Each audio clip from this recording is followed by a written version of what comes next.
Bom dia, pessoal.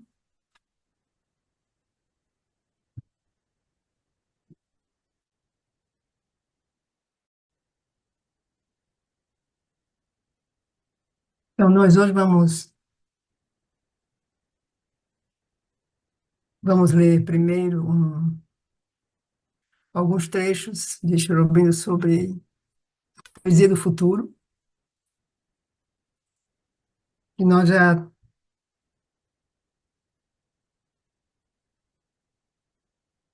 que nós já tivemos a ocasião aqui de ler alguns trechos. Eu continuei agora a traduzir umas passagens que eu acho muito interessantes, assim, e, e escolhi,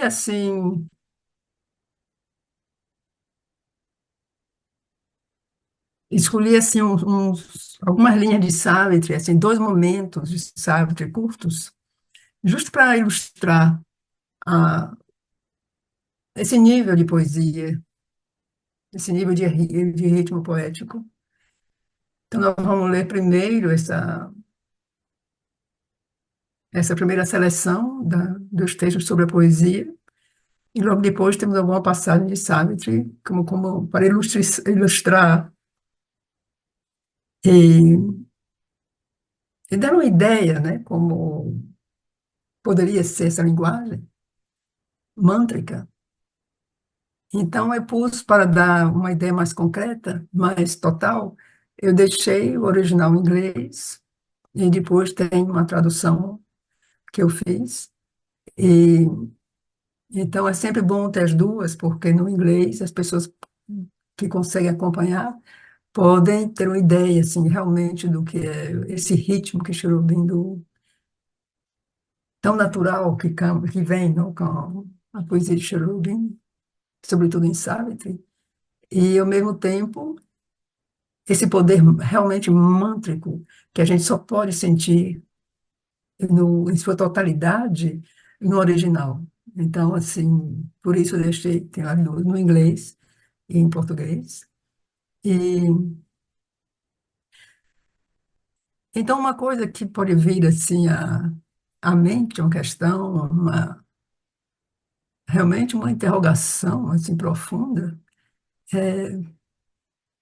que deixa Rubino escreveu, assim, um volume inteiro sobre a poesia do futuro. Então, a gente se pergunta, no mundo atual, qual é realmente o lugar da poesia? Se isso ainda existe, né? Porque não, nem se ouve falar muito hoje em dia, né, de poesia. E então me vem à mente quando o Ciro Rubino estava em Pondicherry, quando ele começou a revista Área, e ele começou justamente pouco tempo depois que a Primeira Guerra começou. E então isso são memórias ou são momentos que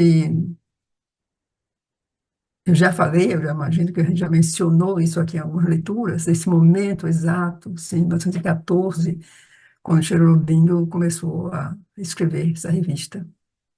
Então foi agosto, aniversário dele, né, o 15 de agosto que começou, e, e a importância disso, quer dizer, foi realmente pouco tempo depois, quando começou a Primeira Guerra Mundial. Então eu faço um paralelo, porque no sentido de que Cherubino realmente se projeta no futuro, e então a primeira coisa que ele escreveu em área, nessa revista, foi a vida divina. Então, os primeiros parágrafos, né, primeiras citações, né, da vida divina. Então, entre aquele momento, 1914, que ele começou a escrever esse livro, e, e aquela guerra que estava acontecendo, aparentemente muito longe, assim, né, do sul do Pondicherry, ah, ninguém podia imaginar o poder daquelas palavras que ele estava escrevendo, daquilo que ele estava como que lançando no futuro. Diante de um momento tão obscuro da humanidade, ele estava lançando essa luz no futuro. Então, assim, quando eu penso na poesia, no valor da poesia, na importância da poesia, na linguagem do futuro. E eu penso justamente nesses últimos capítulos da Vida Divina que nós estamos lendo, sobretudo os dois últimos que vão vir, que concluem, né, o livro, que é justamente essas etapas em relação à vida gnóstica. Então, são as primeiras etapas e uma visão do que poderia ser uma sociedade gnóstica, sociedade do conhecimento. E aí, lendo isso e vendo o mundo atual, e, então é como que vem quase uma perplexidade, assim, uma, uma questão assim, muito profunda, né? Onde é que nós estamos?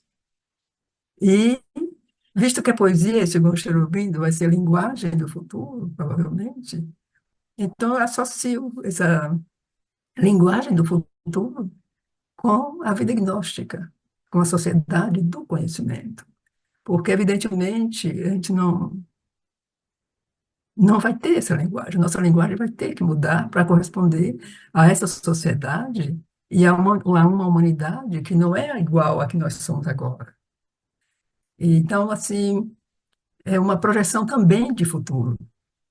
Então, quando eu faço essa associação com o início da vida divina, em 1914, né, no começo da Primeira Guerra Mundial, e isso agora, que nós estamos vivendo quase que uma terceira guerra mundial, qual é o valor da poesia e como a gente pode imaginar uma sociedade do conhecimento, uma sociedade gnóstica, como Cherubim nos descreve, fazendo face, vivendo o cotidiano desse mundo como ele é agora. Então, assim, essa projeção no futuro faz parte, digamos, do trabalho, da missão, mais que trabalho, a missão do Avatar. O Avatar, justamente, ele toma um corpo humano para chamar o futuro, para trazer o futuro, ou não, eu diria mais trazer a possibilidade do futuro. Então, isso é o que os avatares fizeram ao longo da história e o que o Sri Aurobindo faz. Então, a primeira coisa assim que eu acho que a gente tem que relembrar sempre é que Sri Aurobindo é muito mais do que aquilo que nós lemos, de certa maneira, as fotos que nós pomos na parede, né, para Sri Aurobindo. Sri Aurobindo é uma ação. Então, é essa ação que está acontecendo. Quer dizer, é isso que a gente tem que se. É nisso, de fato, que a gente tem que se agarrar, porque está acontecendo, apesar das aparências. E então é nisso que a gente deve se concentrar. Essa ação do futuro e essa confiança que, que esse futuro vai acontecer, né? E talvez muitos de nós não estejam mais nesse corpo, mas já em outro, vai saber, né? Mas essa confiança não não pode se limitar ao que, no meu caso, por exemplo, não pode se limitar aos anos ainda que me restam, né? Ao que eu já vivi, o que eu vou viver ainda, mas a uma humanidade do futuro, quer dizer, uma coisa que realmente vai acontecer e que, e que nos convida, nesse corpo ou em um outro corpo, né? Para participar. Então vamos começar a ler esse trecho e vamos continuar nossa leitura depois da vida divina.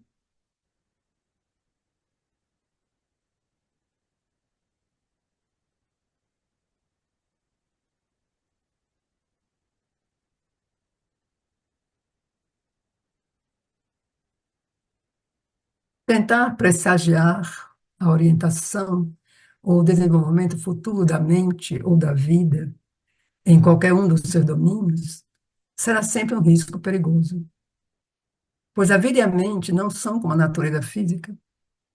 O processo da natureza física segue certos sulcos precisos e mecânicos, enquanto que esses são poderes mais móveis e mais livres. Os deuses da vida, e mais ainda os deuses da mente, são tão incalculavelmente autocriadores que, mesmo onde podemos distinguir as linhas principais nas quais sua ação se desdobra, ou desdobrou-se até agora, ainda não somos capazes de prever, com a mínima certeza, qual direção eles tomarão ou qual criação ou uma coisa nova está em gestação.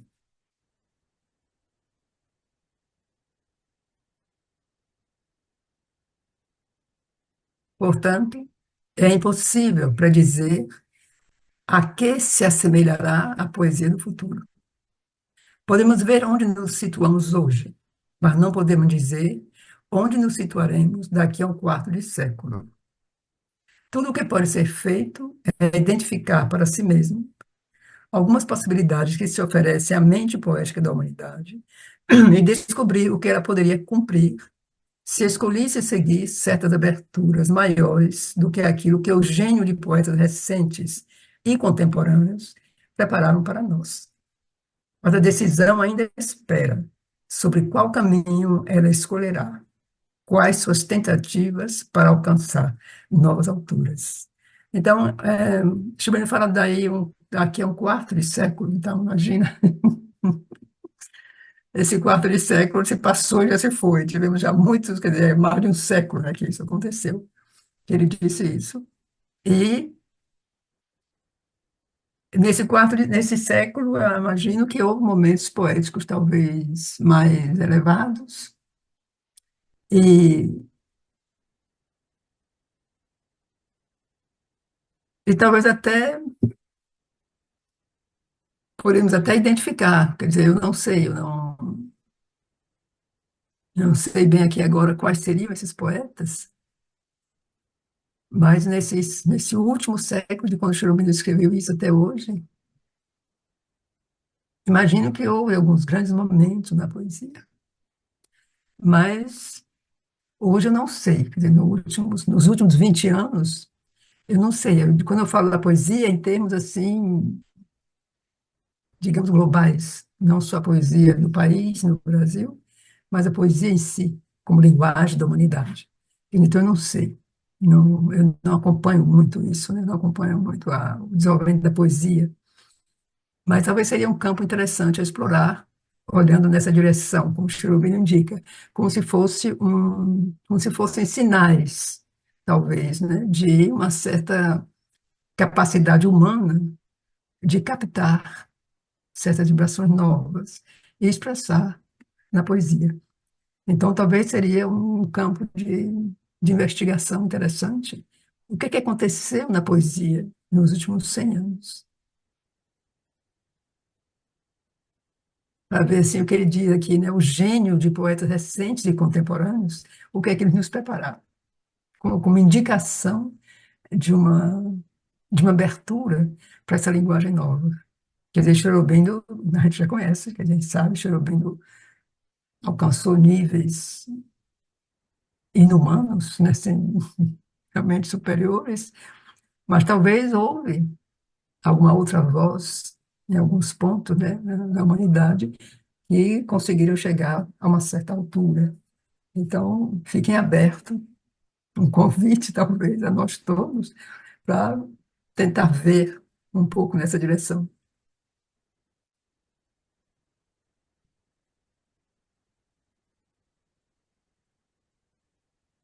Qual seria o espírito ideal da poesia em uma idade em que a mente se tornasse cada vez mais intuitiva? Essa é a razão que surge nos capítulos precedentes e à qual tentaremos dar alguma resposta. No começo, eu falei do mantra como a forma reveladora mais alta e mais intensa do pensamento e da expressão poéticos.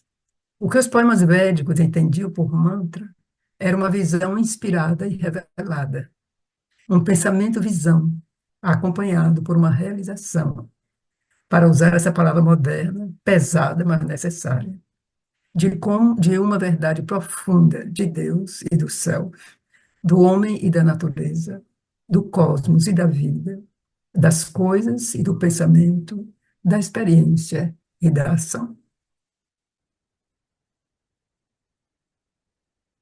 Então, ele fala já aqui como se essa idade da intuição tivesse já às nossas portas, né? Então, qual seria o espírito ideal dessa poesia? Quando a mente se tornar intuitiva. Então, é essa questão que ele coloca no livro. E que ele nos põe a pergunta.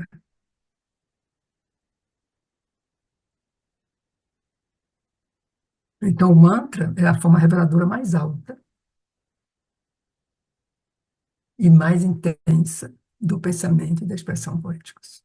Que foi isso, de fato, que Sri Aurobindo buscou realizar em Savitri, né? Com que as linhas de Savitri são mântricas, né? Cada uma é como se fosse um mantra, ou é um mantra, e, e a maioria dos escritos de Sri Aurobindo tem essa qualidade mântrica, mesmo se não é poesia, mesmo os estudos filosóficos e tudo que ele escreve tem essa qualidade poderosa da palavra verdadeira, da palavra que exprime a verdade.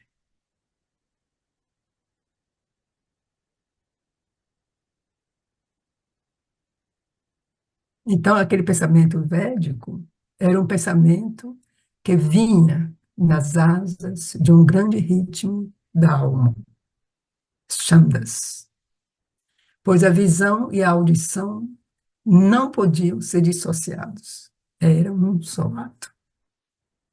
Viver a verdade em si mesma, aquilo que entendemos como realização, fazia também parte integrante dessa experiência, pois para que o Criador, o instrumento humano, possa expressar a visão e a audição interiores que tomam a forma da palavra luminosa, é preciso que essa verdade esteja presente em sua alma e tenha tomado posse de sua mente, precedendo a expressão ou acompanhando-a.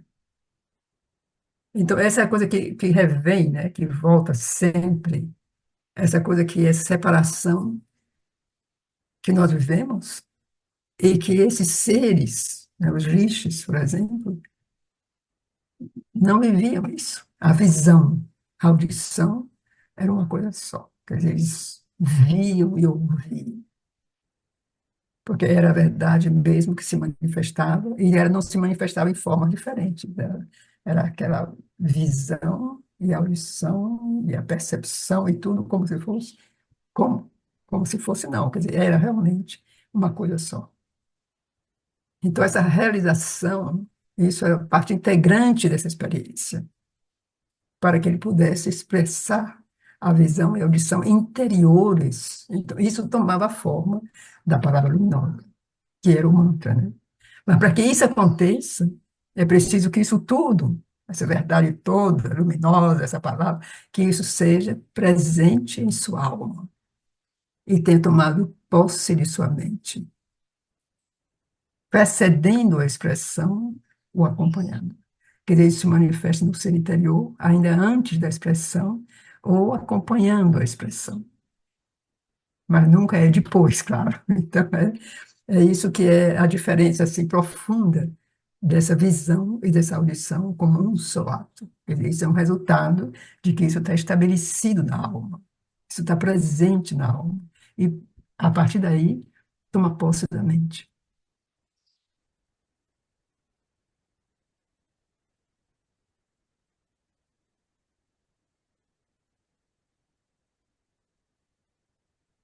Então, o mantra nasce pelo coração e toma forma e é condensado pela mente pensante, que faz dele o carro dessa divindade do eterno, cuja verdade vista é um rosto ou uma forma.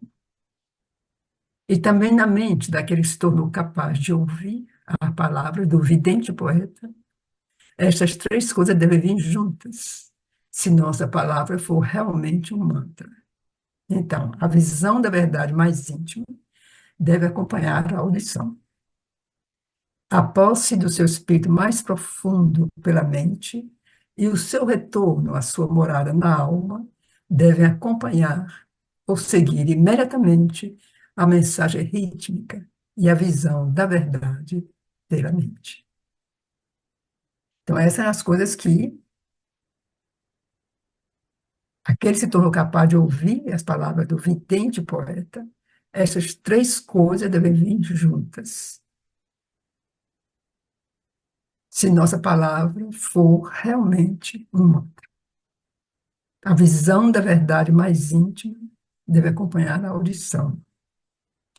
A posse do seu espírito mais profundo pela mente e o seu retorno à sua morada na alma, que é aquilo que ele falou no parágrafo precedente, deve acompanhar ou seguir imediatamente a mensagem rítmica da palavra e a visão da verdade pela mente.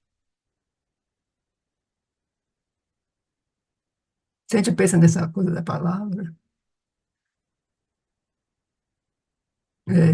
cada vez que eu leio isso, assim, me vem, eu acho que vem também da maioria de nós todos aqui, entre essa aspiração a essa beleza, a esse poder da palavra, e, e a pobreza da nossa linguagem atual. É como se é, é uma pergunta muito, eu acho muito pertinente àquilo que nós vivemos hoje, né, como sociedade humana. É, como fazer para mudar um pouco, né, a qualidade dessa linguagem? E eu falo isso em termos do cotidiano mesmo, do nosso cotidiano, de como a gente escreve, de como a gente se comunica. Porque não é só escrever a poesia, né? Poesia não é só escrever assim, num caderno, as poesias, mas é também chamar o poder da palavra. E, e para que a palavra tenha esse poder, essa palavra tem que corresponder ao verdadeiro, né, dentro de nós. Então, eu imagino que isso seria como que o princípio da. Eu vou dizer aqui uma palavra muito, muito, muito banal, mas eu acho que isso seria o princípio da verdadeira comunicação. Porque comunicação é hoje uma coisa tão banal, que se fala em comunicação assim, por todos os lados, mas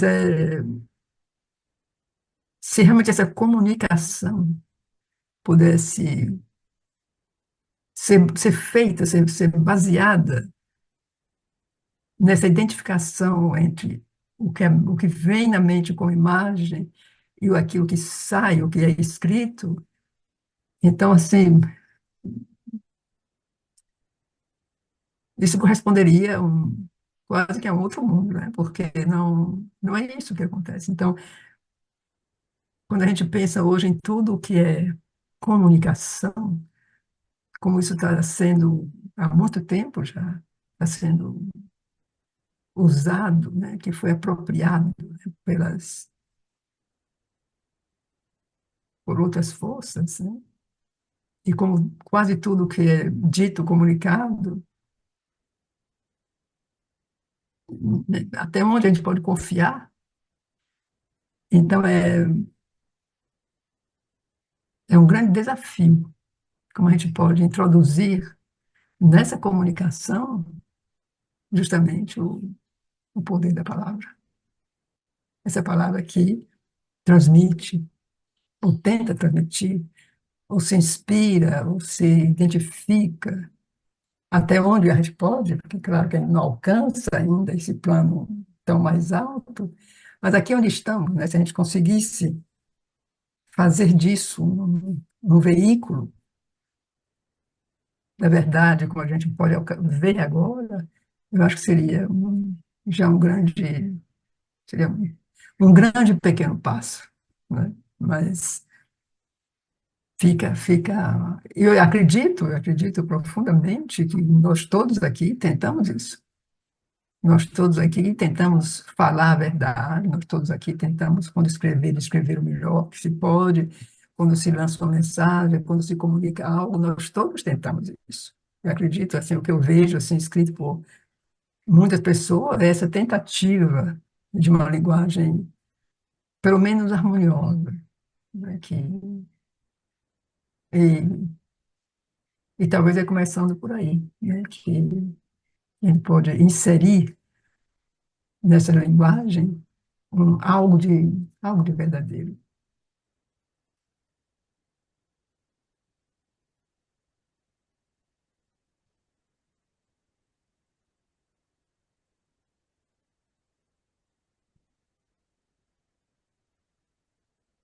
Isto pode parecer uma explicação antes mística do assunto, porém, em substância, seria difícil dar uma descrição mais completa do nascimento e do efeito da palavra inspirada e reveladora. E isso deve ser aplicado, embora em geral em uma escala inferior àquela a qual intencionavam os antigos rishis védicos, a todas as mais altas irrupções de uma poesia verdadeiramente grande. Mas a poesia só é mantra quando é a voz da verdade mais íntima e se reveste do poder mais alto do próprio ritmo e da própria linguagem dessa verdade.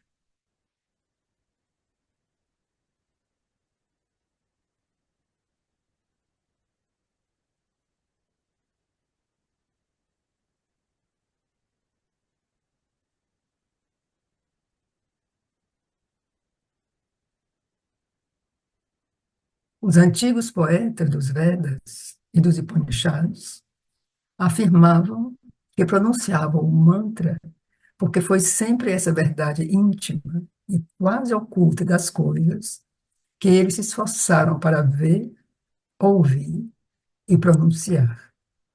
E porque tinham a convicção de utilizar ou de descobrir seus ritmos de alma inatos e sua linguagem sacrificial lançada pelo divino Agni, o fogo sagrado no coração do homem. Essa, essa coisa do ver, ouvir, pronunciar. Então, o pronunciar é também o que foi a grande força do mantra. Então, a gente tem que imaginar esse poder da palavra, poder do som, que tinha no tempo védico, eles tinham realmente o poder de fazer os deuses descerem, fazer os deuses responderem ao chamado. Quer dizer, terá a força da palavra, terá a força do som. Então, se a gente pensa no mantra, o mantra tinha esse poder. E provavelmente essa linguagem, esse poder do som, e agora, agora, nos últimos séculos, não sei, se tornou cada vez mais raro.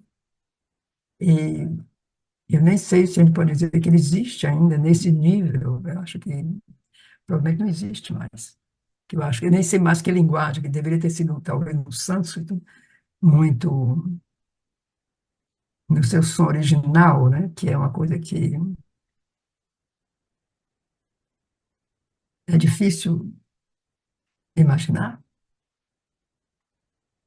Mesmo se a língua ainda existe, seguramente é uma língua que tem um grande poder, mas nada pode se comparar, acredito, a esse período, onde realmente essa verdade íntima e quase oculta das coisas.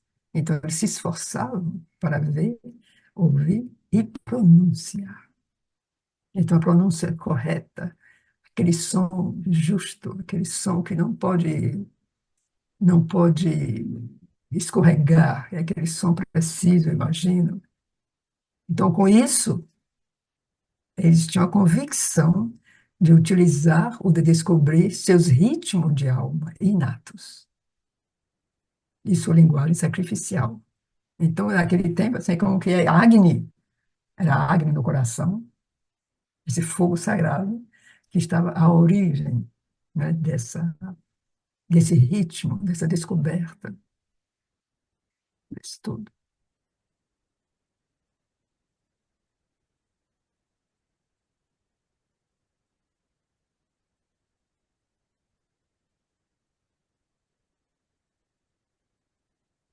Em outras palavras, o mantra é uma palavra rítmica direta, a mais elevada, a mais intensa, a mais divinamente carregada, que encarna uma inspiração intuitiva e reveladora e da alma à mente pela visão e pela presença do próprio Self, a realidade mais profunda das coisas, e por sua verdade, pela forma divina da alma que ela reveste.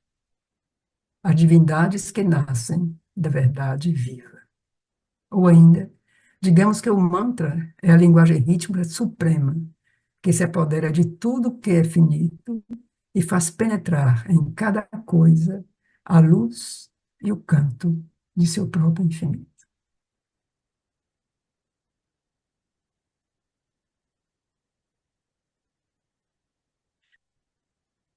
Essa é uma teoria, um conceito dessa autoexpressão a que damos o nome de poesia, que é muito diferente de qualquer teoria corrente.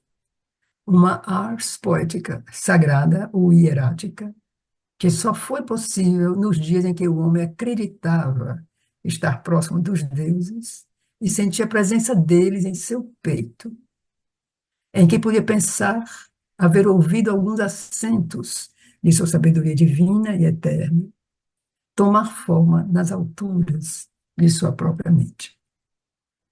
Então, isso, claro, é muito diferente de qualquer teoria corrente. Então, aquilo é uma forma poética sagrada, hierática.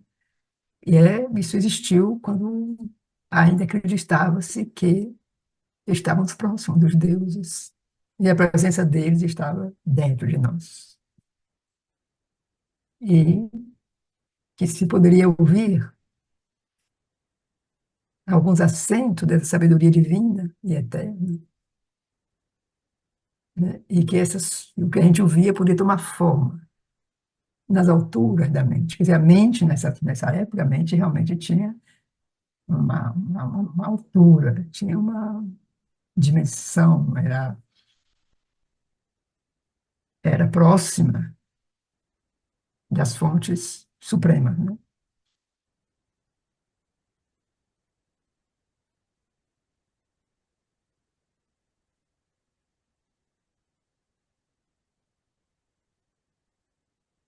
E talvez nenhuma idade intelectual foi até então distanciada de um tal conceito da vida como essa pela qual passamos recentemente. E mesmo agora, ainda não estamos livres de sua sombra. A idade do materialismo, idade terra-terra, exteriorizada, positivista, idade da razão científica e utilitária. E bem curiosamente, ou naturalmente, visto que na economia da natureza, o diferente cria a si mesmo a partir do diferente, e não apenas o semelhante que cria o semelhante. Então parece que estamos retornando à luz, por mais distante que ela ainda esteja, desse conceito mais elevado de nós mesmos, do qual essas ideias eram a expressão, a concretização. Então, isso aí é bem Cherubim, né? Como ele. Então, nenhuma idade intelectual foi até então distanciada de um tal conceito da vida como essa que vivemos agora. Quer dizer, ele descreveu esse, esse mundo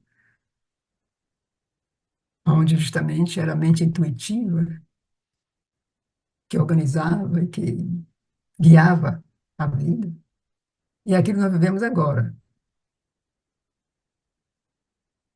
E então, isso como essa pela qual passamos recentemente, como se estivesse já passando e indo embora. Então, imagina, isso foi 1914. E mesmo agora, ainda não estamos livres de sua sombra. Então, essa sombra cresceu muito, né, desde 1914, quer dizer, nesse último século, essa sombra tomou proporções enormes, né? Então, a idade do materialismo, a idade terra-terra, exteriorizada, positivista, idade da razão científica e utilitária. Assim, o que me vem é como Aurobindo, porque ele Ele descreve essas coisas com uma clareza, mesmo na vida divina, nós já vimos como ele fala da situação presente, né? Onde a sociedade se encontra. E é como se do momento que ele diz isso, como se fosse já uma coisa passada, é porque de fato é. É como se a gente está vivendo isso, mas como se fosse uma coisa já que passou. Como se a humanidade já nem precisasse mais disso. Então, isso é. Como quando ele escreveu A Vida Divina, durante a Primeira Guerra Mundial, e outras obras, né? Mas ele começou, aquele primeiro número diário, assim, a primeira coisa que ele escreveu foi A Vida Divina. Então,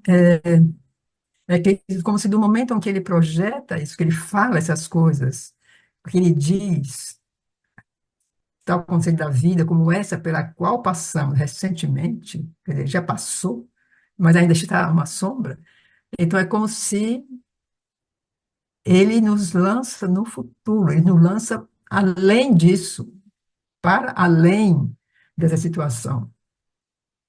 E como para seres como Chirolulindo, não existe tempo, o tempo não como nós concebemos, né? Passado, presente e futuro, o tempo é uma coisa só. Então a gente pode muito bem imaginar que para Chirolulindo, quando ele via o tempo era uma coisa só. Então ele via como que nós, assim, já fora dessa situação, mesmo que ainda tivéssemos uma sombra, mas a situação já tinha passado. Quer dizer, é, não sei se dá para entender, mas assim, uma percepção que a gente pode ter é essa aqui. Ele não tá falando disso porque ele acha que já passou. Ele vive fora do tempo, Cherubim. Então, quando ele nos diz isso, é que ele já viu que isso passou. E ele fala assim, em vários momentos no que ele escreve, ele fala dessa maneira. Então, na vida divina, quando ele diz o homem, né, a humanidade está em uma encruzilhada, o seu destino, e a mente não pode controlar mais o que ela criou, essa maquininha. Então, quando ele fala essas coisas, ele fala sempre nisso, como se já se está caminhando a outra coisa. Então, eu acho muito, muito interessante, porque também isso nos leva a, como se pode dizer, contextualizar mesmo nossa existência individual. Ele aqui está falando da humanidade no seu todo, o futuro da humanidade, e, e ao mesmo tempo, o nosso papel. Quer dizer, a gente está vivendo aqui e agora, a gente está vivendo disso, mas com essa sensação que a gente está vivendo, e é um paradoxo assim, dos maiores, né? É como se a gente está vivendo um presente dentro do passado, de uma coisa que já passou. Né? E essa é ficção científica, essas coisas que a gente já leu em algum livro, né? Essa coisa do passado e do presente. Mas é o que me vem quando o Cherubim diz isso. Quando eu leio o Cherubim falar do futuro dessa maneira, e que essas coisas que a gente está vivendo agora fazem já parte do passado. Então, isso nos convida realmente a uma virada completa da maneira de viver e de pensar, e que é uma provocação, né? Uma provocação, é um desafio, e parece meio impossível, né? Mas é como se, quando ele fala da mente nesse nível, a mente intuitiva, né? A mente iluminada, é uma mente que já está nesses níveis. Então, é uma mente que já está muito mais em contato, digamos, com outros planos superiores, que é a origem, realmente, e isso que nós vivemos aqui. Quer dizer, isso é muito difícil, né? Porque e eu estou vendo isso agora, se eu penso nos dois próximos capítulos, assim, que vai ficar cada vez mais difícil para a gente, ou para mim, entrar nisso e poder falar sobre isso. Porque são coisas que a gente não conhece. Quer dizer, essas dimensões de tempo são estranhas para nós. Mas eu deixo, né? Deixo o desafio para cada um de nós, né? Para mim mesmo, evidentemente. E, e tentemos observar, né? Essa coisa do tempo e como isso funciona com cada um de nós.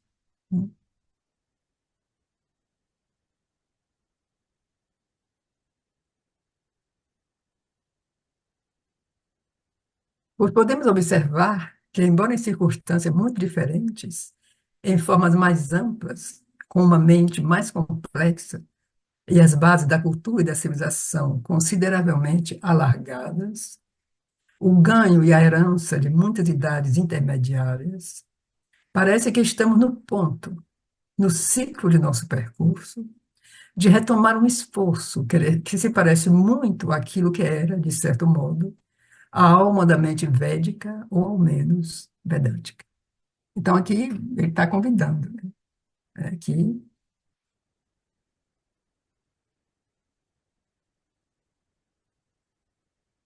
o ganho é a herança de muitas idades intermediárias. Parece que estamos no ponto de retomar o esforço agora.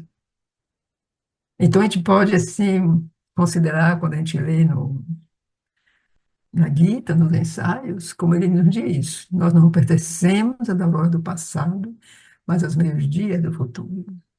E essa é a grande, essa massa de conhecimento que se derrama sobre nós. Então, isso também tem a ver com isso, essa coisa do tempo. Nós pertencemos aos meios-dias do futuro. Não há sombra, é só luz. E essa massa de conhecimento que se derrama sobre nós. É o conhecimento, nós vivemos dentro do conhecimento. E aí eu digo de novo, não é pelo Google, esse conhecimento não vem com o toque de um botão, quer dizer, de uma tecla, né? Esse conhecimento é, é de dentro. Esse conhecimento é a abertura da alma a esses planos.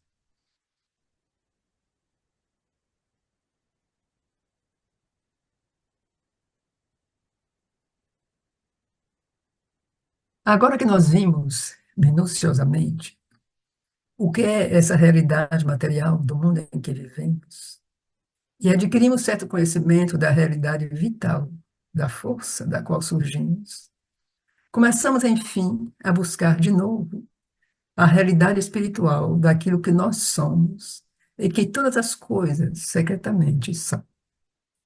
Nossas mentes estão tentando, mais uma vez, encarar o self, o espírito do homem e o espírito do universo. No início, intelectualmente, sem dúvida, mas daí para o antigo esforço que se desvela a nossos olhos, essa realização do self dentro de nós e em tudo não é uma etapa muito distante.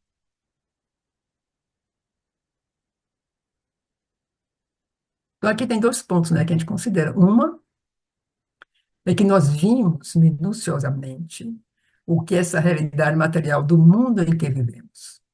Então, eu acho que isso também, ao menos nós que estamos aqui conversando e outros que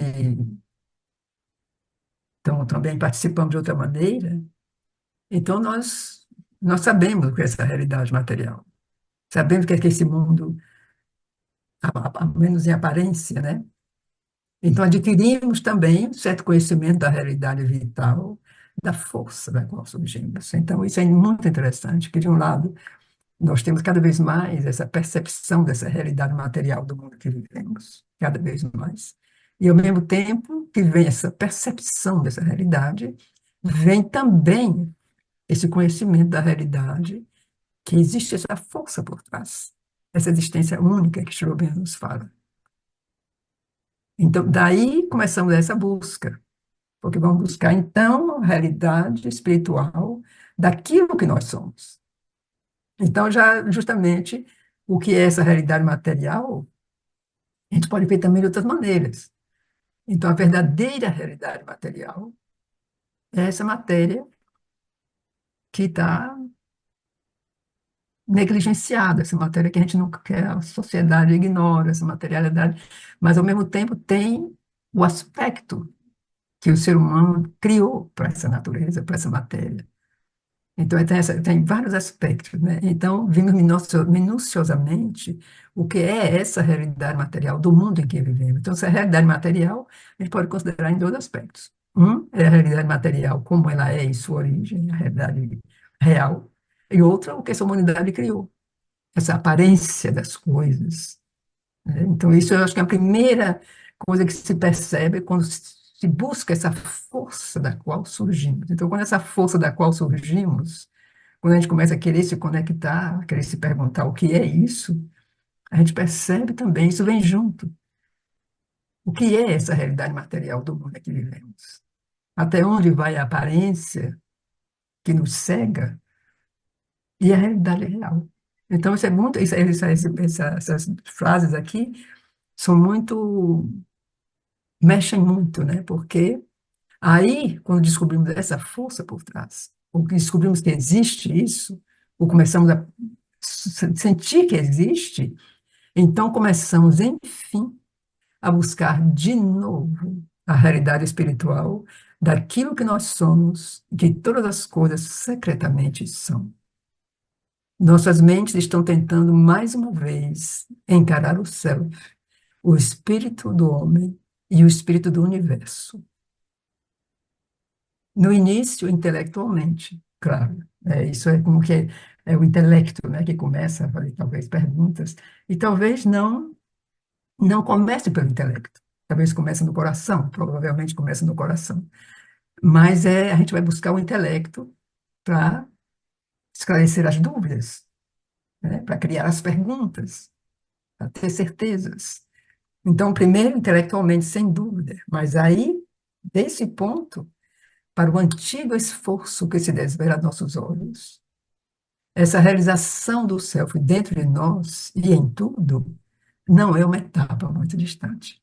Então, é sempre encorajador, Sheshuru. Ele sempre nos encoraja, né? Ele sempre nos mostra o caminho, ele sempre nos diz, olha, isso vai levar a isso. Então, não, melhor que a gente não se perca no caminho.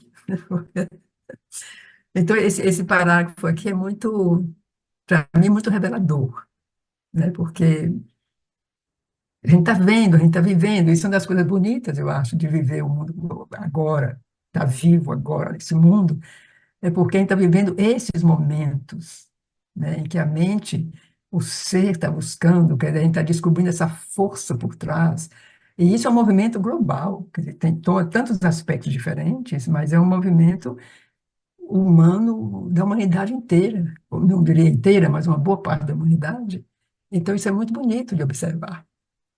E aí tem todos os níveis, tem aí isso que ele diz aqui no final, quando estamos mais próximos daquele antigo esforço que agora se está desvelando aos nossos olhos, então essa realização dentro de nós e em tudo, quer dizer, isso não está longe, né? Então eu volto de novo ao que ele diz da importância da Gita no mundo atual, porque ele diz isso, nós não pertencemos à glória do passado, né? Mas aos meio-dia do futuro, e nós que somos do dia de amanhã. Então isso é muito bonito, confirma isso que ele diz, quer dizer, a Gita pode ainda salvar a humanidade, porque ela nos traz isso, esse passado e esse presente que se unem, né? E que como ele abre a vida divina com aquele texto de Usha. Quer dizer, Usha é aquelas auroras que vieram, que passam e que vão se reunir com as auroras do futuro. Então, essa unidade de tempo é, é essa visão que nos carrega e que só a alma conhece, que a alma é aquela que é eterna, e, e daí a importância justamente dessa descoberta da alma, porque é ela que vai nos trazer essa percepção do tempo, essa percepção da eternidade.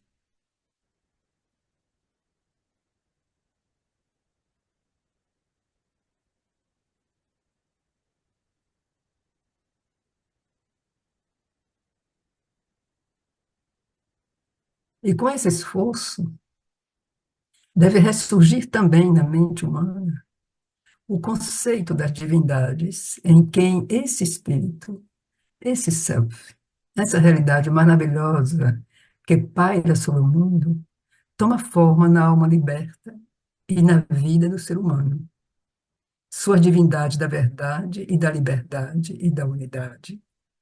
Sua divindade de uma vontade de um poder superiores com uma visão mais alta. Sua divindade do amor e do deleite universal. Sua divindade da beleza universal e eterna. sua divindade de uma luz, de uma harmonia e de um bem supremos.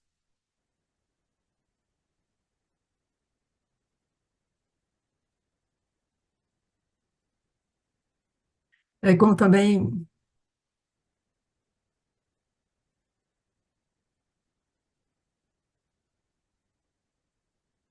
ele fala do conceito das divindades,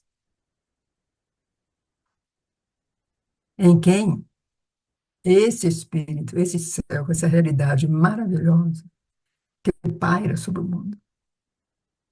Então, isso tudo toma forma na alma liberta e na vida do ser humano. É, então, realidade aí, ele tem escreve com maiúsculo, né? Então, essa realidade que corresponde àquela força que está por trás de tudo, quer dizer, aquela força que está por trás, que ele fala no parágrafo diante. Então, é isso que paira, é essa realidade que paira sobre o mundo. Então, essa realidade toma forma quando a alma se libera. Então, na vida do ser humano, sua divindade da verdade, da liberdade e da unidade, de uma vontade, de um poder, de uma visão mais alta, sua divindade do amor e do deleite universal, sua divindade da beleza universal e eterna, sua divindade de uma luz, de uma harmonia, de um bem supremos. Quer dizer, essas divindades, digamos, nos tempos dos rituais védicos, eles tinham um nome, eles tinham uma forma, quer dizer, eram os deuses que eles invocavam. Então, essas divindades agora é a essência deles mesmos. É a verdade, é a unidade, é o amor, é o deleite. É essas as divindades de quem Chopin está falando para a gente, né? Então, essas divindades vão tomar forma na alma e vão criar justamente a luz, a harmonia, um bem supremo. Quer dizer, isso é, deve ressurgir na mente humana, essas qualidades, esses conceitos, essas divindades.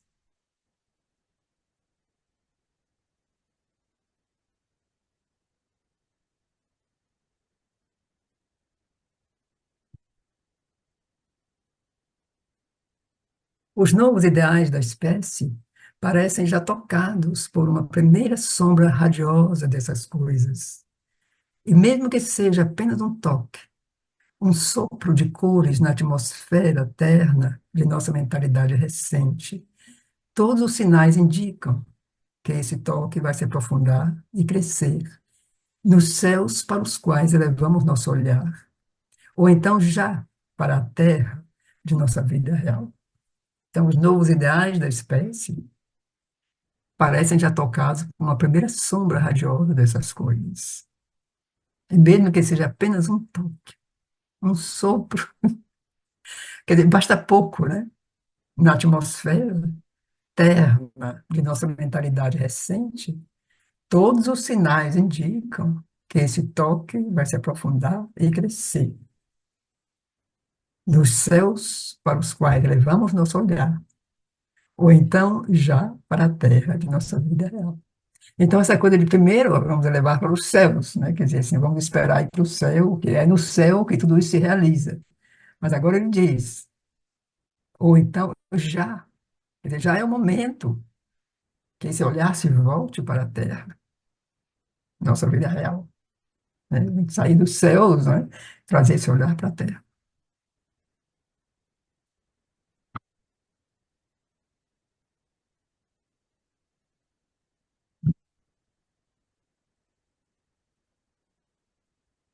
Nós vamos ver aqui as passagens de Savitri e,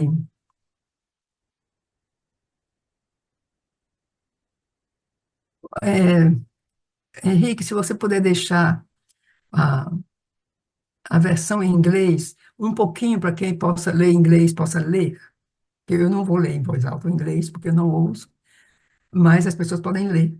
E aí a gente lê aquele em português, a tradução, tá?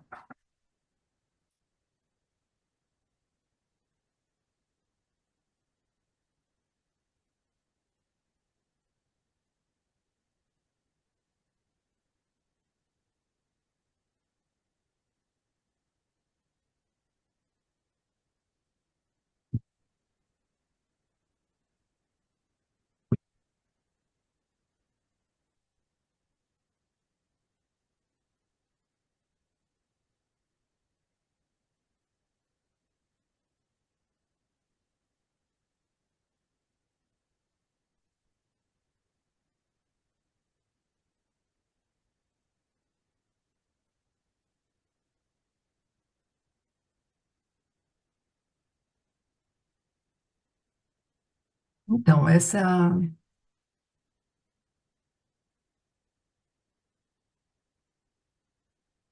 vamos, vamos, vamos ver a versão em português. Então, isso é 12 meses apaixonados conduziram a um dia do destino. Então, esse é o momento onde Savitri cai sobre ela, justamente. Esse é o primeiro, é o livro onde é como uma espécie de sinopse de toda a história. Então, como Cherubim descreve, né, quando ela sabe que aqueles 12 meses passaram, aqueles 12 meses em que ela espera a morte de Satyavan, o dia da morte dele, e aí o que acontece? Então, assim, 12 meses apaixonados conduziram a um dia do destino. Uma obscuridade sobrenatural, absoluta, desce sobre o homem algumas vezes, quando ele se acerca de Deus. Um momento chega onde falham todos os meios da natureza. Então, é muito interessante isso aqui, é uma obscuridade sobrenatural, absoluta, desce sobre o homem algumas vezes, quando ele se acerca de Deus. Isso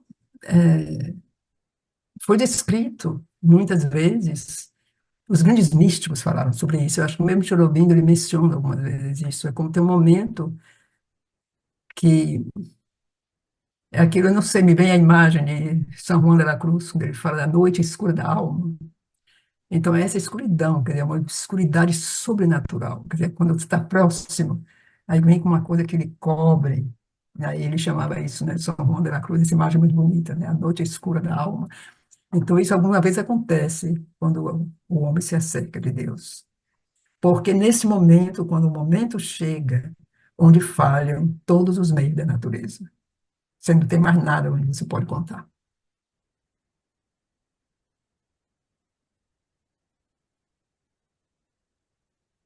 Expelido da ignorância protetora e lançado de volta em sua nua necessidade primordial, ele deve, por fim, despojar-se de sua alma de superfície e ser a entidade interior desnuda.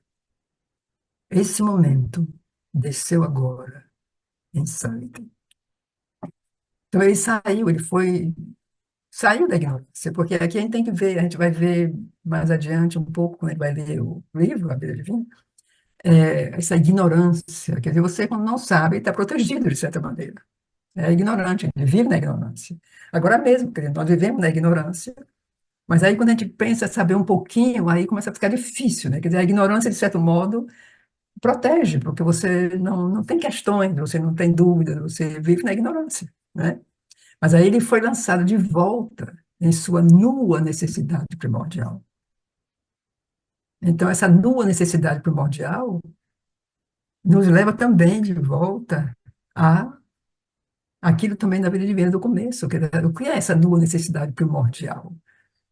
É esse encontro com si, é esse encontro com a alma, esse encontro profundo, que é essa necessidade nua, que a gente não sabe, que é inconsciente ou inconscientemente, essa distância, esse vazio interior, é a única necessidade, não há outra. Todas as necessidades que nós criamos é para, de certo modo, suprir esse vazio, dessa necessidade primordial, que é a união com o divino. Mas então, o ser humano, o homem aqui, deve, por fim, despojar-se de sua alma de superfície, porque aí ele não tem mais nada, quer dizer, ele saiu da ignorância protetora, começou a visualizar outras coisas, foi lançado de volta a essa necessidade profunda, né? Aí ele tem realmente que deixar cair tudo, e deve se despojar de sua alma de superfície e ser a entidade interior desnuda. Então, esse momento desceu agora, sabe?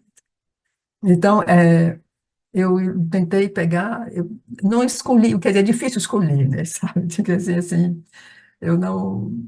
não tive que escolher muito. Eu peguei assim alguma coisa e senti só o poder do momento, né? Que quando ele fala a primeira linha dos 12 meses que se passaram, e que esse momento desceu agora, sabe?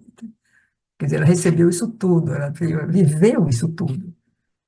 Então, no fundo, isso nos aproxima, quer dizer, nos aproxima de Savitri, isso nos faz Savitri se aproximar de nós. Porque a gente pode imaginar, a Savitri nasceu pronta, então ela não devia passar por isso, né? Mas ela passa.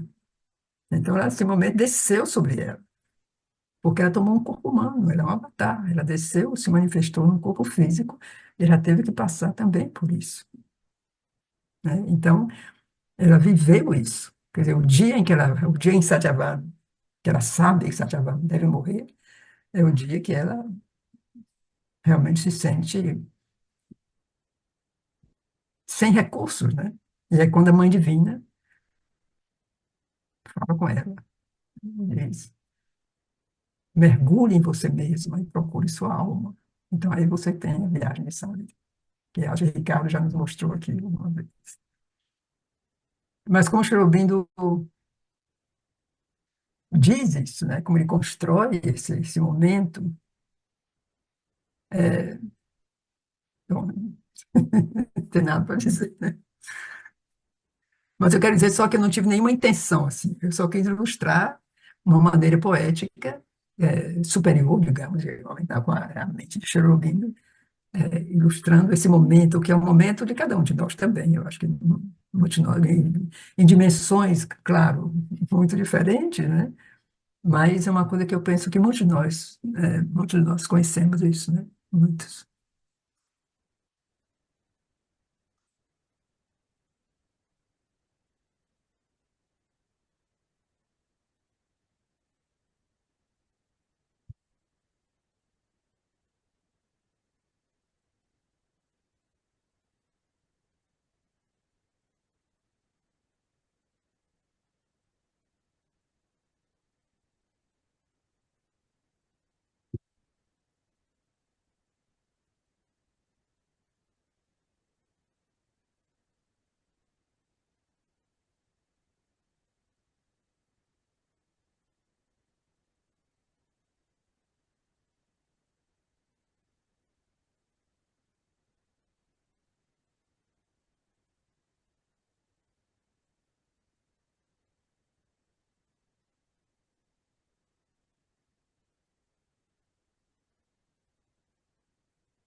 Então, as imagens que ele usa, né?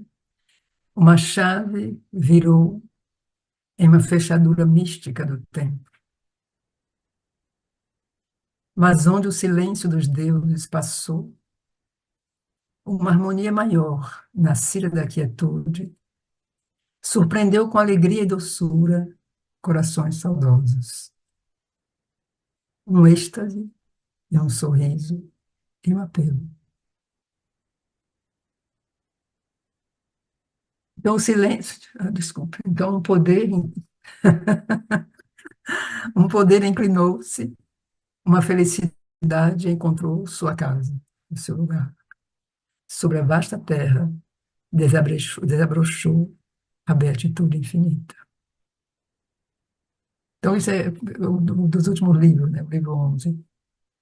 Então, essa chave mística se virou. Então, alguma coisa se abriu, né? Essa fechadura se virou. Mas onde o silêncio dos deuses passou, uma harmonia maior, nascida da quietude, surpreendeu com alegria e doçura corações saudosos. É, é bonito essa imagem, onde os deuses passaram. Então, essa harmonia maior nasceu dessa quietude. E surpreendeu com alegria e doçura corações saudosos. Um êxtase e um sorriso e um apelo. Quer dizer, essa aqui já é como que, para mim, isso já é realmente a descrição assim, muito concreta desse, dessa outra sociedade. desse outro mundo, dessa outra realidade que Cherubim nos conduz, né?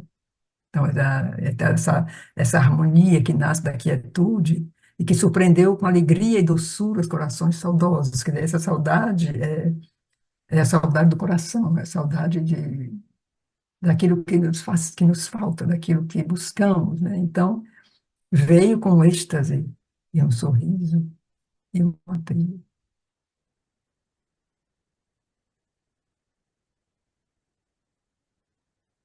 E aí, como que uma resposta, né? Um poder inclinou-se e uma felicidade encontrou seu lugar, encontrou sua casa. Então, sobre a vasta terra, desabrochou a beatitude infinita.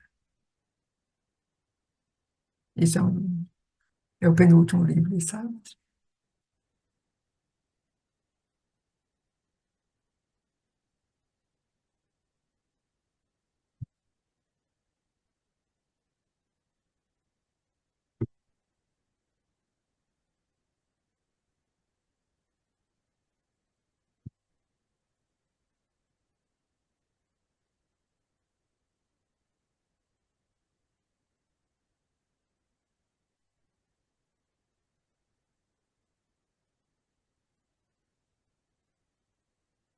Eu não sei se vocês lembram que nós vamos ver a vida divina. Vamos abrir na página 840. E eu não sei se vocês lembram, o mês passado nós falamos já sobre a mente,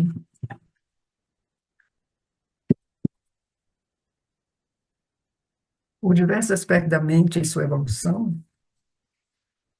Então, eu gostaria primeiro de ler alguma coisa que eu compilei sobre a mente, para dar uma ideia de que é quem está falando. O Chomino vai falar da mente intuitiva, mente iluminada, etc. Tem falado disso. Mas, finalmente, essa mente, a mente onde nós ainda estamos, esse plano. Então, a mente, em sua essência, eu estou lendo aqui, não é do livro, isso aqui são notas que eu tomei. É uma consciência que mede, limita, recorta formas de coisas que são indivisíveis e as contém, como se cada uma fosse uma coisa inteira, separada. A gente vem falando disso, desse aspecto da mente, quer dizer, a mente não pode ver o todo, a mente, como ela é agora, ela mede, limita, recorta, analisa, mas ela não pode ver uma coisa inteira. Então, ela, para poder entender, para poder acompanhar as coisas, ela tem que recortar, medir, analisar, como se cada coisa fosse inteira. Ela pega um pedaço de uma coisa e considera isso como se fosse inteiro, né? Ela separa do todo, porque o todo é indivisível, mas ela separa e considera aquilo como se fosse um todo. Ela vai analisar aquilo, esquecendo, sem ser capaz de olhar que aquilo faz parte de um corpo maior e que o todo é indivisível. Então, isso é uma das características da mente. Isso eu estou falando disso assim, porque não, deixa eu ver como está falando disso, esse aspecto da mente, para a gente já partir disso, quando ele fala da mente, quer dizer, não é essa mente nossa que a gente vive nessa mente, né? Essa mente básica. A mente não é independente, uma entidade independente. Ela é apenas uma operação final da consciência verdade da supramente. Final quer dizer o quê? No sentido que a supramente, como supramente, quando desce, digamos, a mente é a última, né? Quer dizer, quando se eleva é outra coisa. Você tem a mente intuitiva, a mente iluminada, a mente intuitiva, aí tem os degraus. Mas quando desce, esse nível da mente é o final, é a operação final da consciência verdade, da supramente. Então, isso quer dizer o quê? Que tudo na mente deriva de algo da supramente,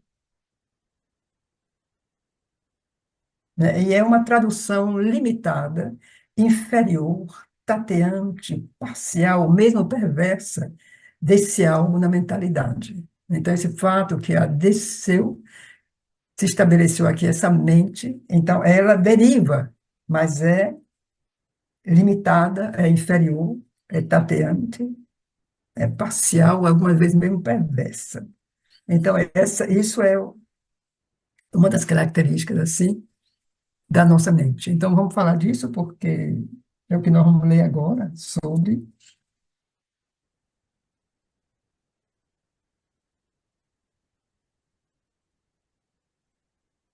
na vida divina. Então, Cherubim nos diz,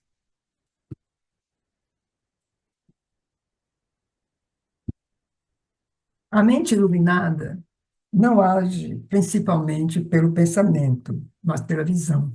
Então, aí já é a mente iluminada. Quer dizer, a mente iluminada já é aquela mais próxima da sobremente, né? Que depois temos a supramente. Mas a mente iluminada é aquela já bem mais longe dessa mente onde nós vivemos, que é a nossa mente aqui no plano mental. Ela não age principalmente pelo pensamento, mas pela visão. Aqui, o pensamento é apenas um movimento subordinado para expressar a visão. A mente humana, que se apoia sobretudo no pensamento, considera-o como o mais alto ou o principal processo de conhecimento. Mas na ordem espiritual, o pensamento é um processo secundário e não é indispensável. Então, isso já pode nos confundir um pouco, né? Porque a gente é tão habituado ao pensamento. Então, vamos pensar sobre isso, alguém pensou, alguém disse e tal. É tudo muito baseado no pensamento. Então, Chumei não diz que não, porque essa mente nossa, ela se apoia sobretudo no pensamento, como se fosse o mais alto ou principal processo de conhecimento. Quer dizer, eu conheço porque eu penso, então eu vou pensar nisso para conhecer. Então, a gente está discutindo um tema de, não, olha, eu devo pensar sobre isso, eu ainda não sei. Isso é o que nós fazemos quase todo o tempo. Eu tenho que pensar sobre isso, não sei dizer nada agora, eu tenho que pensar. Então, assim, a gente se apoia no pensamento para conhecer. Também diz que isso não é necessário. Na ordem espiritual, o pensamento é um processo secundário, não é indispensável. Então, em sua forma verbal, o pensamento pode quase ser descrito como uma concessão que o conhecimento faz à ignorância. Porque essa ignorância é incapaz de tornar a verdade inteiramente clara e inteligível para si mesma, em toda a sua extensão, implicações múltiplas, se não for por meio da precisão clarificadora de sons significativos. Então, primeiro, assim, o que é ignorância? A ignorância é, ela sai da inconsciência, quer dizer, a ignorância é o primeiro passo do conhecimento, quando ele sai, quando ele emerge, né, do inconsciente, o primeiro momento é a ignorância.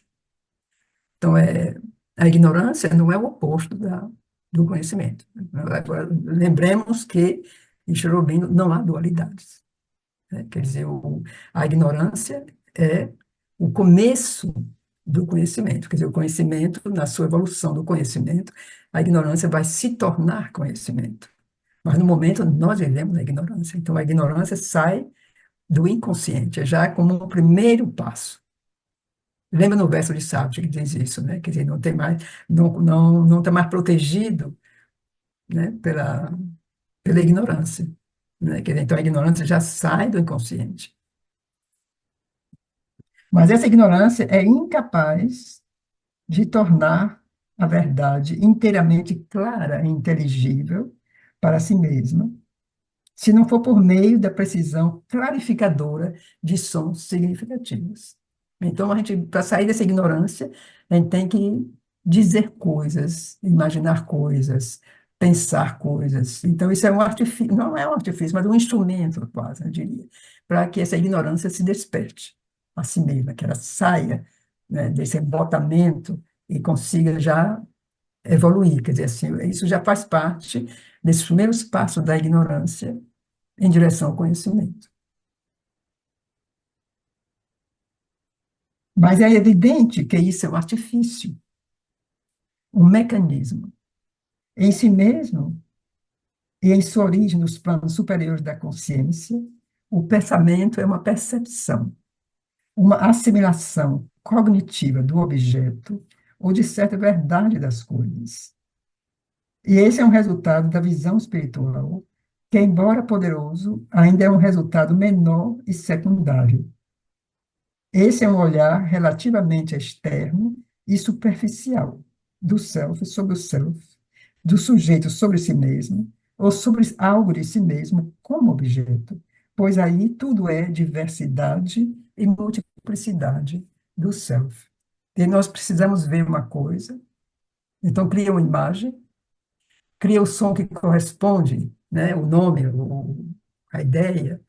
Então, traz o pensamento como que recoloca e traz isso, né, para a mente. E como nós vivemos na ignorância, a ignorância precisa disso.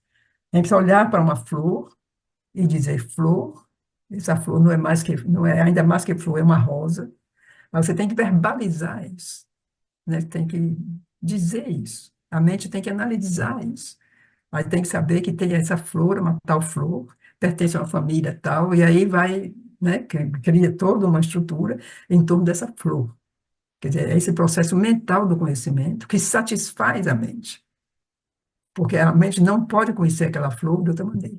A mente, como ela é, não basta conhecer a flor só de outra maneira.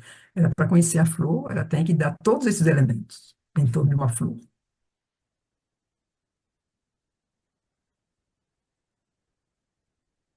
Na mente, há a resposta superficial da percepção ao contato de um objeto, fato ou verdade observados ou descobertos, e a formulação conceitual consequente. Mas na luz espiritual, a resposta é de uma percepção mais profunda da própria substância, da consciência. E nessa substância, uma formulação abrangedora, a imagem exata de um ideograma revelador no âmago do ser. Nada mais, nenhuma representação verbal é necessária para a precisão e plenitude desse conhecimento-pensamento. Se eu penso assim na flor, eu penso como,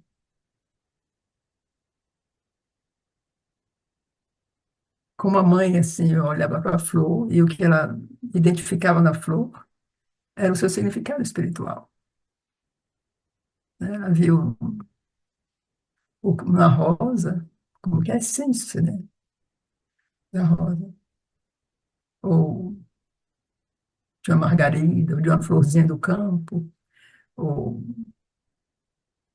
né, era como que ela via a essência disso. Então, é como que esse conhecimento, que é direto, assim, da origem dessa flor, por que que essa flor, né? Qual é essa conexão com a origem tão pura, né, das plantas, das flores. Então, a mãe via isso. Então, ela nunca se interrogou, não era mental, quer dizer, era o conhecimento direto, né, com as flores, né, com as plantas. E, e é desse conhecimento, né, uma parte desse conhecimento que o Sri Aurobindo nos conduz, né, aqui.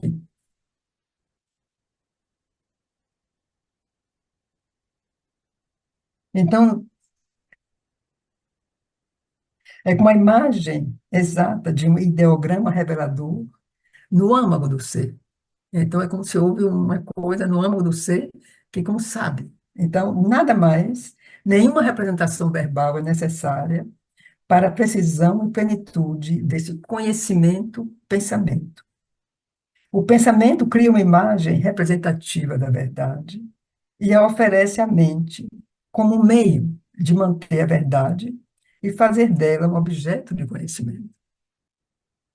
Então, vamos repetir isso, porque o pensamento cria uma imagem representativa da verdade e a oferece à mente como um meio de manter a verdade e fazer dela um objeto de conhecimento.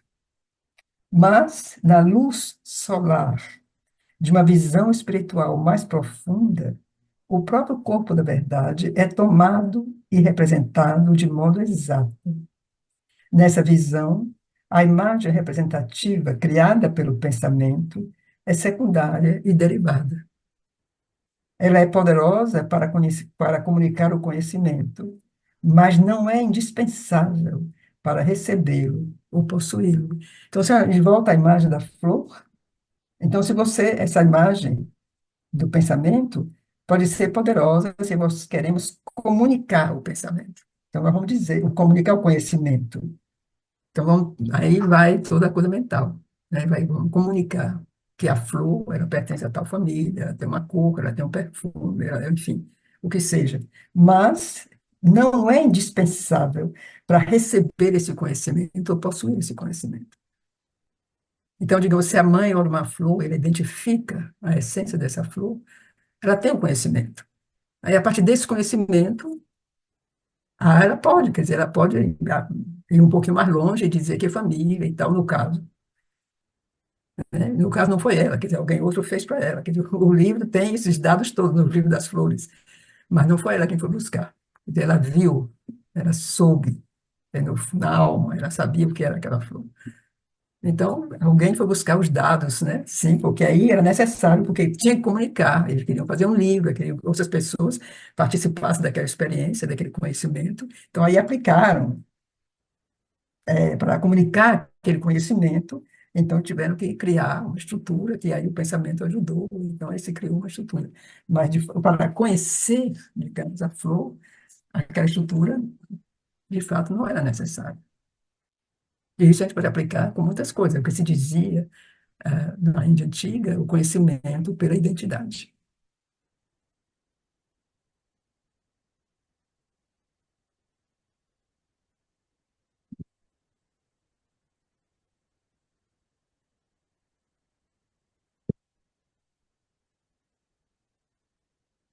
Então, uma consciência que procede pela visão, a consciência do vidente, é um poder maior para o conhecimento do que a consciência do pensador.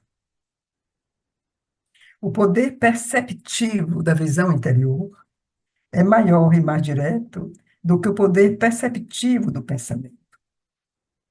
Então, este é um sentido espiritual que apreende algo da substância da verdade, e não apenas sua imagem, mas desenha a imagem também, e ao mesmo tempo capta seu significado. Ele pode delineá-la, a verdade, e dar um contorno mais sutil, mais diretamente revelador, e uma abrangência, um poder de totalidade mais vasto e inacessível ao pensamento, concepção. Então, essa consciência procede pela visão, a consciência do vidente. Então, é um poder maior para o conhecimento do que a consciência do pensador. Então, aquele que vê, e quando aquele vê, não é só com o olhar, aquele que vê aquilo que está sendo visto. Quando olha para uma flor, vê a flor. Olha para um cristal, olha para um objeto, olha para uma pessoa e vê. Então, é uma visão, né? Então, isso é maior, é uma percepção muito maior e mais direta do que o poder perceptivo do pensamento. Quer dizer, que você olha um objeto, aí pergunta, oh, mas o que é isso? Para que serve? E qual será essa cor? De onde é que isso vem? Qual é a sua origem? Quer dizer, isso já é o pensamento. Aí você pode chegar, aí você vai descobrir que isso nasceu ali, que é constituído de tais moléculas, de tais átomos, e serve para não sei que coisa. Então você pode descobrir isso tudo através do pensamento.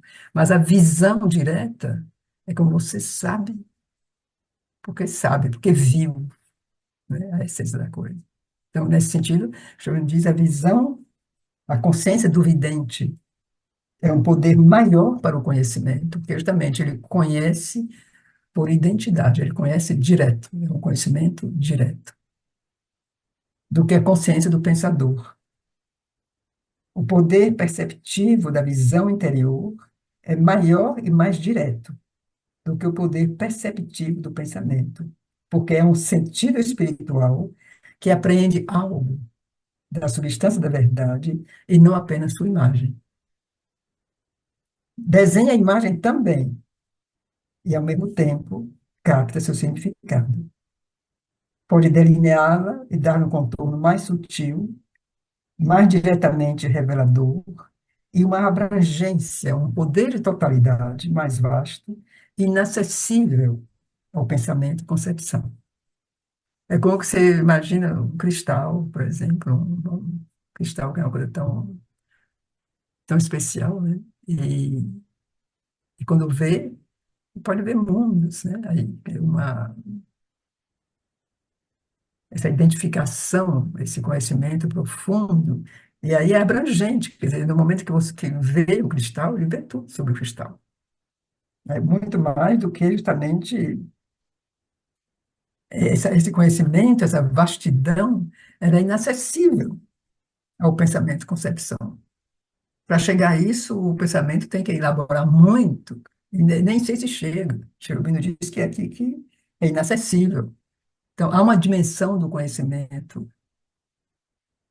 pela visão que o pensamento não alcança. Então, assim como a mente superior traz ao ser uma consciência maior, mediante a ideia espiritual e seu poder da verdade, a mente iluminada traz uma consciência ainda maior, mediante uma visão verdade e uma luz verdade e seu poder de visão e compreensão. E não sei se vocês lembram aqui, em alguma das nossas leituras passadas, que nós vimos isso da ascensão, né, da mente. Então, tem isso das gradações. Eu vou ler de novo aqui. As gradações podem ser descritas de maneira sucinta. Aqui é na página 834, no final da página, se vocês querem lembrar disso, que nós lemos já isso, como o Cherubino fala disso. Você tem uma série de sublimações da consciência que passa pela mente superior, a mente iluminada e a intuição até a sobremente e além. Então, o Cherubim agora está aprofundando esses níveis, tá? Então, ele diz, assim como a mente superior traz ao ser uma consciência maior, mediante a ideia espiritual e seu poder da verdade, a mente iluminada traz uma consciência ainda maior, mediante uma visão verdade e uma luz verdade e seu poder de visão e compreensão. Ela pode efetuar uma integração mais poderosa e dinâmica. Ilumina a mente pensante com uma visão e inspiração interiores diretas. Traz uma visão espiritual ao coração e uma luz e energia espirituais aos seus sentimentos e emoções. Comunica um anelo espiritual à força vital, uma inspiração da verdade que dinamiza a ação, exalta os movimentos da vida e infunde nos sentidos um poder direto e total de sensação espiritual, para que nosso ser vital e físico possa entrar em contato com o divino em todas as coisas e conhecê-lo de modo tão concreto e intenso quanto a mente e as emoções podem concebê-lo, percebê-lo e senti-lo. A mente iluminada projeta na mente física uma luz transformadora que rompe seus limites, sua inércia conservadora, substitui seu estreito poder de pensamento e suas dúvidas pela visão e inunda de luminosidade e consciência as próprias células do corpo. Então, aqui eu vou também dizer alguma coisa sobre a mente física, que eu também procurei um pouco. Então, a mente física é aquela parte da mente que se ocupa apenas com as coisas físicas. Depende da mente sensorial. Vê apenas objetos, ações exteriores.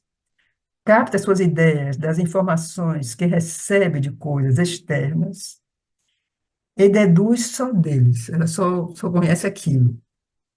E não conhece outra verdade, até que seja iluminada do alto. Isso é mente física. Então, Jobim diz aqui que justamente a mente iluminada projeta uma projeta na mente física, que é nessa mente física que acabamos de dizer alguma coisa, uma luz transformadora que rompe seus limites, sua inércia conservadora, substitui seu estreito poder de pensamento e suas dúvidas pela visão e inunda de luminosidade e consciência as próprias células do corpo. Na transformação pela mente superior, o sábio o pensador espiritual encontrarão sua realização total e dinâmica. A transformação pela mente iluminada trará uma realização semelhante para o vidente, para o místico iluminado, para aqueles em quem a alma vive na visão e em uma percepção e uma experiência diretas, pois é dessas fontes mais altas que recebem sua luz. E para eles, elevar-se até essa luz e aí viver será ascender ao seu império nativo. Lembra que eu acho que nós lemos isso também em algum das leituras passadas, como Chobino fala primeiro da dificuldade que nós temos aqui onde nós estamos agora, nesse nível de consciência, em perceber qualquer coisa que seja desses planos superiores, a partir da submente, supramente, que é impossível. Nesse nível aqui, falar disso a gente pode tatear, a gente pode imaginar coisas, mas não tem consistência que a gente realmente não sabe o que é. Mas justamente a partir desses planos, dessa consciência superior, dessa consciência iluminada, não é que ele veja, mas ele como que ele já pode sentir alguma coisa. Então ele já pode, aí desses planos, dessas plataformas, né, onde ele se situa essa mente, então daí ele pode ter essa aspiração de maneira mais concreta, que ele já consegue, não sei se isso é perceber a palavra, mas já consegue talvez intuir esses outros planos, uma percepção sutil desses outros planos que Jobim diz aqui. Então, assim, o sábio, o pensador espiritual, encontrarão sua realização total e dinâmica.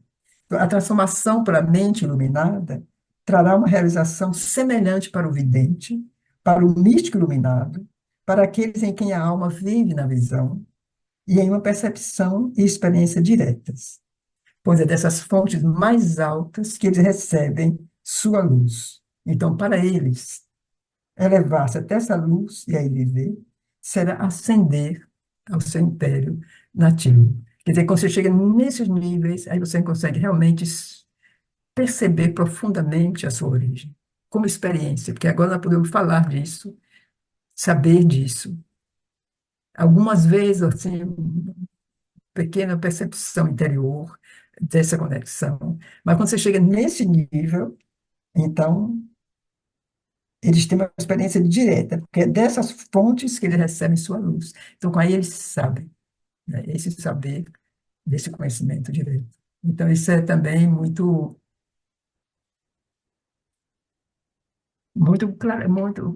clarificador, né? No sentido de que,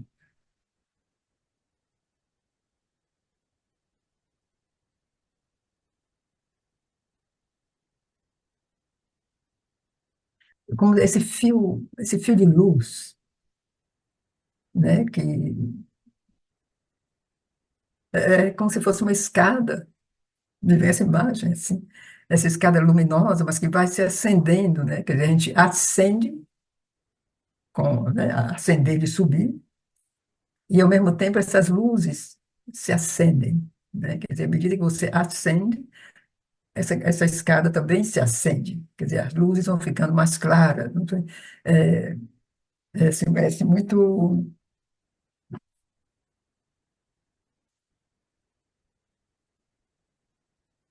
Eu vou usar uma palavra meio assim, aparentemente superficial, mas é muito atraente no sentido de chamado, né? Quer dizer, essa coisa que é incrível, a existência desses planos, saber que existem esses planos, né? Saber que o que nós somos, o que pensamos ser, tudo vem desses planos. Então, quando o Chebino nos diz que apesar de tudo aquilo que nós somos, né, assim, humanos tão Coitado de nós. Há um Deus, né? Ele diz isso, né? Quer dizer, em cada ser humano, porque há um Deus, né? Que tem que ser revelado. Então, vamos ler o último parágrafo aqui, o próximo parágrafo. Mas essas duas etapas da ascensão, a da mente superior e a da mente iluminada, só podem fruir de todo o seu poder e encontrar a sua própria completude unificada ao referir-se a um terceiro nível. Pois é desses altos cumes onde habita o ser intuitivo que elas obtêm o conhecimento, essas etapas. Essas duas etapas, é só obtém realmente o conhecimento nesse outro cume, tem que partir dali, o qual mudam em pensamento ou visão e o fazem descer em nós para a transmutação da mente. A intuição é um poder da consciência mais próximo e íntimo do conhecimento original por identidade, pois é algo que sempre brota diretamente de uma identidade escondida. É quando a consciência do sujeito encontra a consciência no objeto e aí entra e vê, sente ou vibra com a verdade daquilo que encontra, que a intuição brota, como uma centelha ou um relâmpago do choque do encontro. Ou quando a consciência, mesmo sem esse encontro, olha dentro de si e sente, de modo direto e íntimo, a verdade ou as verdades que aí se encontram, e assim contata as formas escondidas por trás das aparências. Então, essa erupção de uma luz intuitiva pode também se produzir. Ou ainda, quando a consciência encontra a realidade suprema ou a realidade espiritual das coisas e dos seres e une-se a ela por esse contato. Então, a centelha, o clarão, ou a flama de uma percepção íntima da verdade acende-se em suas profundezas. Essa percepção íntima é mais do que uma visão, uma concepção. É o resultado de um contato penetrante e revelador que traz consigo visão e concepção como parte de si mesmo, ou como suas consequências naturais. Uma identidade escondida ou entorpecida e que ainda não despertou, no entanto, se recorda e transmite pela intuição seu próprio conteúdo e a intimidade de seu sentimento ou de sua visão das coisas, a luz de sua verdade, sua certeza irresistível e automática.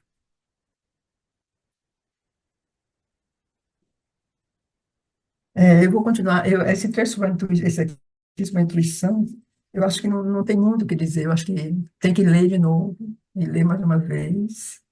E porque é uma descrição do que é essa intuição, né? Que é uma coisa que é já o plano assim, da mente muito,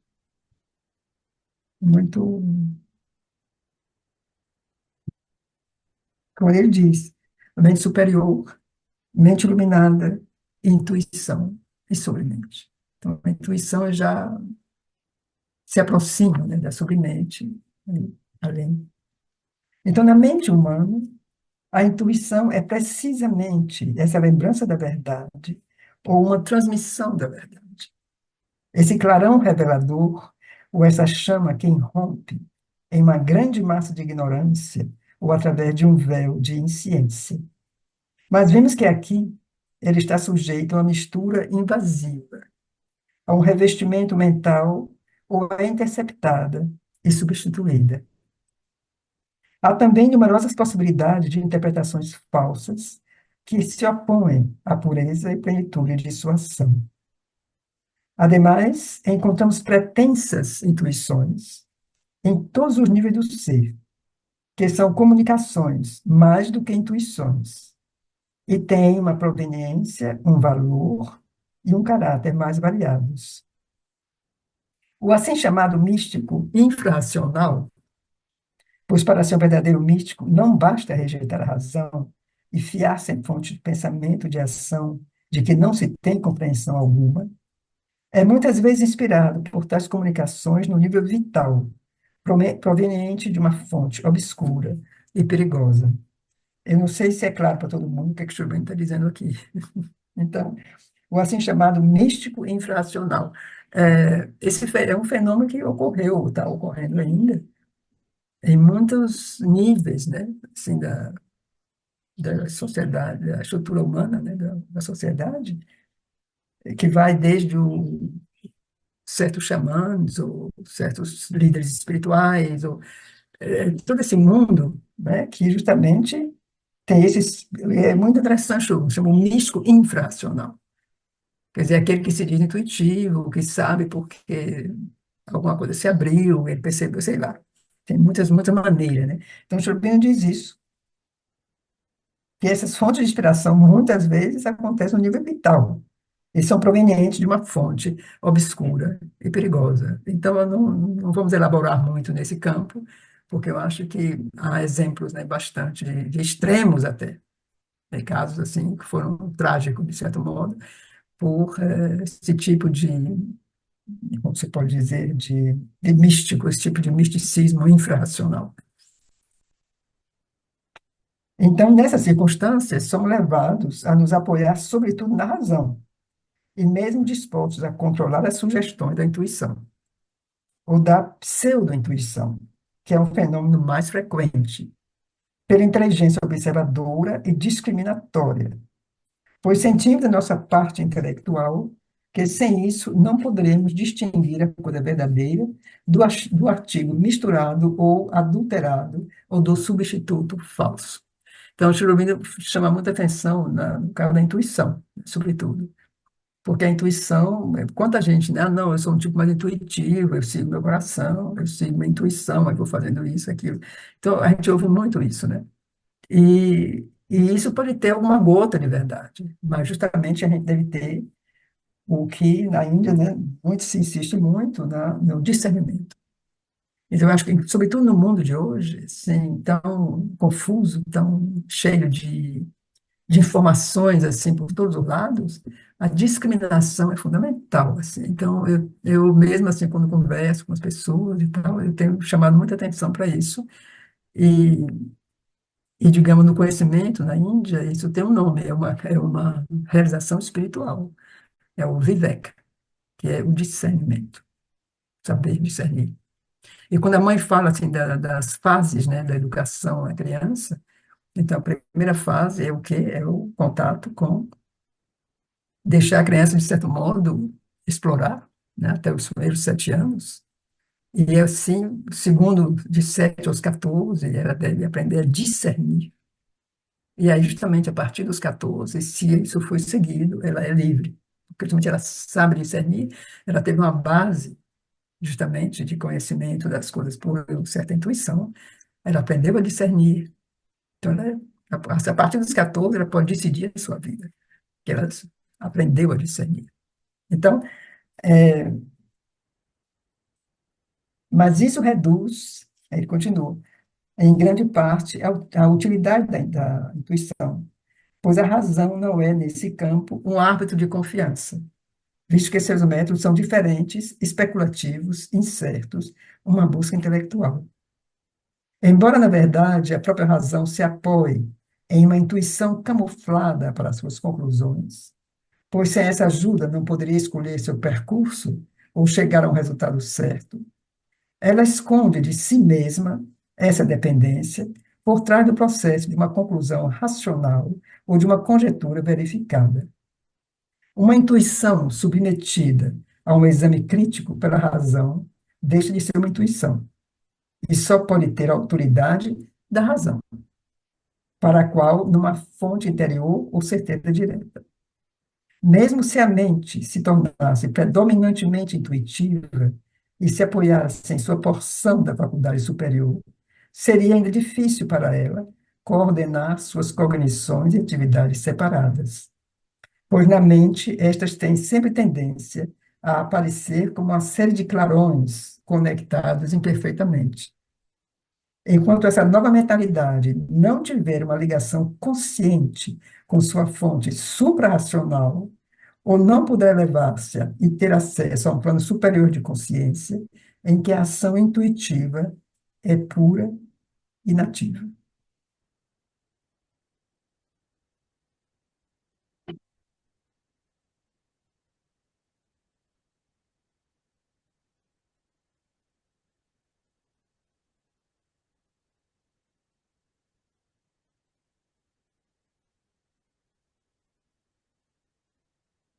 Eu vou ler ainda o outro parágrafo, porque senão vai ficar meio incompleto. Então, nós vamos ler o outro parágrafo e vamos ter menos tempo para nossas perguntas, se caso haja alguma pergunta.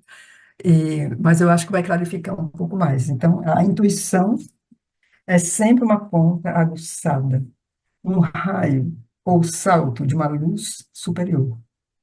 Ela é em nós uma lâmina projetada, a agudeza ou a ponta de uma luz supramental longínqua, que entra na substância intermediária de uma mente-verdade acima de nós e aí se modifica. Assim modificada, ela entra em nossa substância mental normal e ignorante, e nela perde muito de sua visão.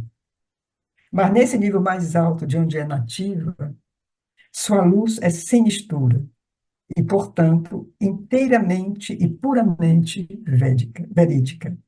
E seus raios não estão separados, mas conectados ou aglomerados em um jogo de ondas que poderia quase chamar-se, como na imagem poética do sânscrito, um mar, uma massa de relâmpagos estáveis.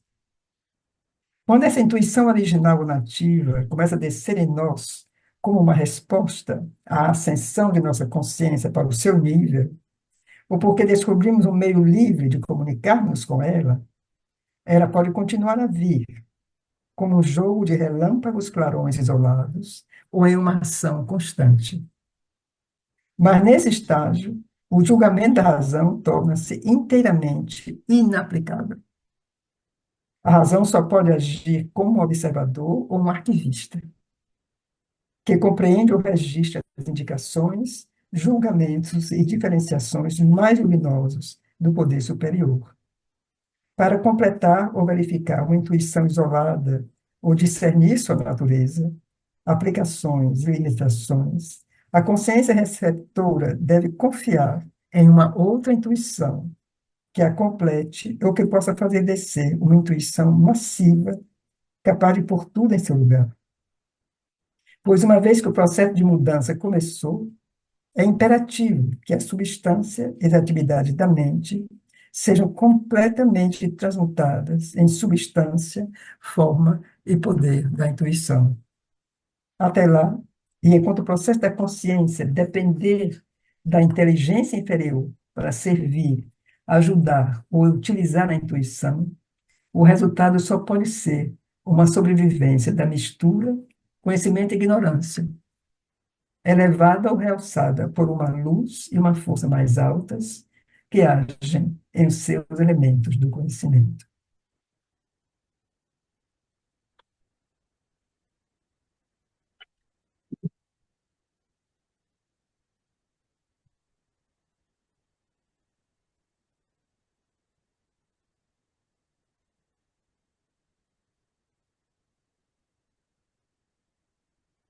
Então, vamos concluir aqui hoje e abrir um pouco se alguém tem alguma pergunta, algum comentário.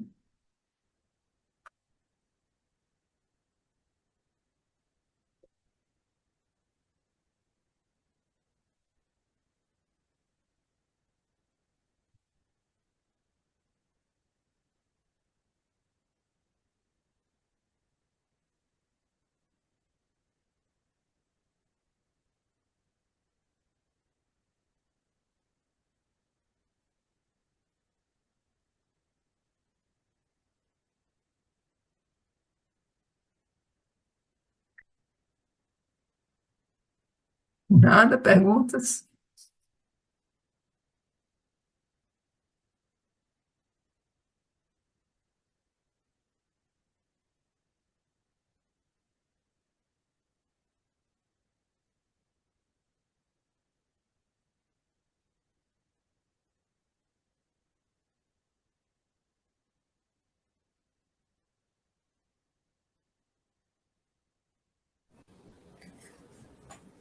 Bom dia.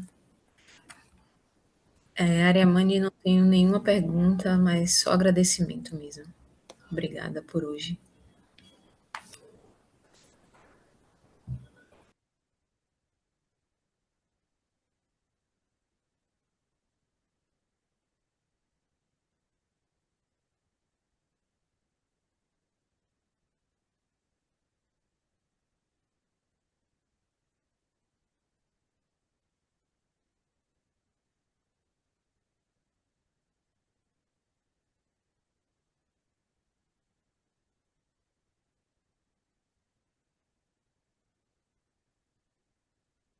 Bom, eu também tenho que agradecer muito, nós todos, né? Temos que nos agradecer uns aos outros por, por estar junto, né? Esses anos todos, são tantos anos, né? 5 anos que estamos aqui cada domingo, e nós temos que nos agradecer uns aos outros por essa, como é que pode dizer, essa presença, né? Essa consistência, né? Então, também agradeço muito a nós todos.